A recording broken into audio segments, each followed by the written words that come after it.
पंचकूला में आयोजित राज्य स्तरीय वीर बाल दिवस कार्यक्रम में केंद्रीय गृह मंत्री अमित शाह ने गुरु गोविंद सिंह जी के चारों साहिबजादों के बलिदान को नमन किया। कार्यक्रम में हरियाणा के मुख्यमंत्री नायब सैनी भी मौजूद रहे।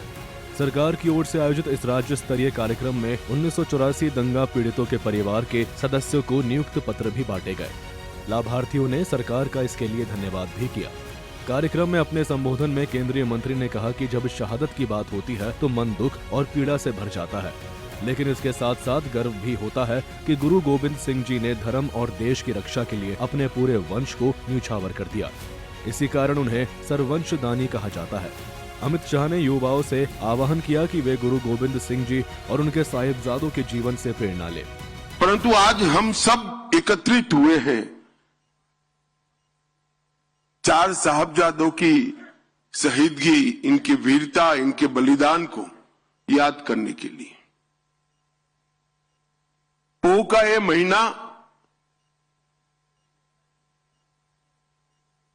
ये भारत के स्वतंत्रता के इतिहास में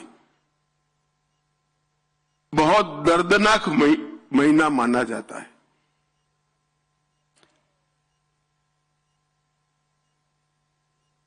और जिन साहबजादों की बात करना चाहते हैं, बाबा जोरावर सिंह जिनकी उम्र सिर्फ 9 साल थी, बाबा फतेह सिंह जिनकी उम्र सिर्फ 7 साल, उनको डराया गया, समझाया गया, लोभ दिए गए, मगर सिंह की तरह दहाड़ते हुए कोई लोभ में आए बगैर मृत्यु को पसंद किया, क्योंकि मैं इस पिता का बेटा हूं जो इस देश के लिए, इस देश का अपने धर्म के लिए कोई बलिदान देते हुए पीछे नहीं हटता है। ये भावना इतने बच्चे में, इतनी कम आयु में पैदा भी नहीं हो सकती है।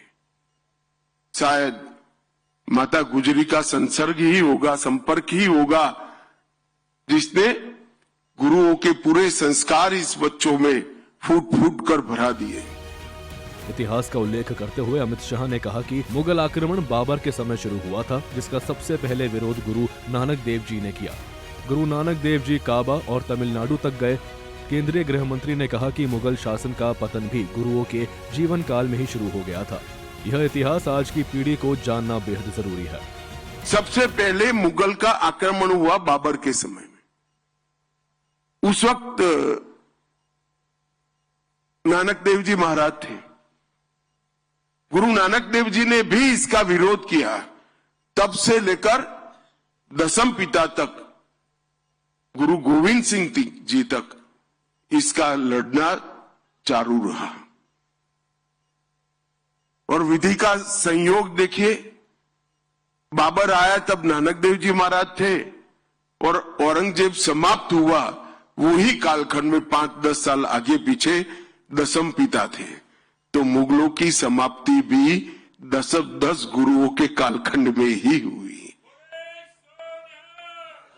और ये लंबी लड़ाई हर मोर्चे पर लड़ी गई। नानक देव जी के जीवन की 4 उदासियों को जो जानता है, और उदासियों का एक बार आप रूट देख लोगे, उनका मार्ग देख लोगे, तो कोई व्यक्ति पैदल चलकर धर्म के प्रचार के लिए यहां से काबा तक और यहां से कर्नाटक, तमिलनाडु तक कैसे जा सकता है? मगर चारों उदासियों में पूरे देश के अंदर अंधविश्वास का निराकरण कर अकाल पुरुष के प्रति श्रद्धा करने का काम गुरु नानक देव जी महाराज ने किया। पूरे भारत को एक सूत्र के अंदर पिरोने का काम नानक देव जी महाराज ने किया। हरियाणा की धरती से दिया गया यह संदेश सिर्फ एक कार्यक्रम तक सीमित नहीं है। यह संदेश है इतिहास से सीख लेने का, बलिदान को सम्मान देने का और युवाओं के योग्य भविष्य निर्माण का। इस तरह के कार्यक्रम आने वाली पीढ़ी को जागरूक करने के साथ देश की जड़ों को भी मजबूत करने का काम कर रहे हैं। पंचकूला से सूर्य समाचार के लिए तारा ठाकुर की रिपोर्ट।